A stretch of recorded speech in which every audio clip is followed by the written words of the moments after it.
नमस्कार मैत्रिणींनो. तर आज कंप्लीट 31 दिवस झालेले आहेत आणि मी हॅट्रिक मारलेली आहे, कारण पूर्ण 1 महिन्यातून एक सुद्धा आपला व्हिडिओ चॅनलवरती अपलोड करता आलेला नाही. आणि ते का करता आलेलं नाहीये, तर एवढा 1 महिना कंप्लीट मी खूप दिवस टेन्शनमध्ये आणि डिप्रेशनमध्ये काढलेले आहेत. खूप मानसिक ताणतणावाखालून गेलेली आहे. सायलेंट ट्रीटमेंटचं नाव तुम्ही ऐकलंच असेल, नसेल माहीत तर मी सांगते ना. सायलेंट ट्रीटमेंट म्हणजे एका घरामध्ये म्हणजे 4 भिंतींमध्ये समजा 4 ते 5 माणसं राहत आहेत, तर त्या 4 माणसांनी त्या 5व्या व्यक्तीबरोबर कोणीही बोलायचं नाही म्हणजे काहीच मागायचं पण नाही, बोलायचं पण नाही आणि विषय संपला ना. मग कोणतीच गोष्ट तू एक्सेप्टेशनच ठेवायची नाही आमच्याकडून की तुला काही मिळेल, आणि सगळ्याच गोष्टी बंद करून टाकायच्या, सगळेच मार्ग, सगळेच दरवाजे बंद करून टाकायचे.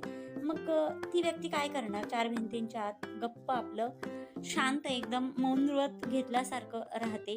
तर त्याचप्रमाणे काहीतरी 1 महिना चाललं, त्यामुळे खूप टेन्शन आणि डिप्रेशन आलं होतं. पण आज फायनली मला असं वाटलं, चला उठून उभं राहा, पुन्हा एकदा आपल्या कामाला लागा.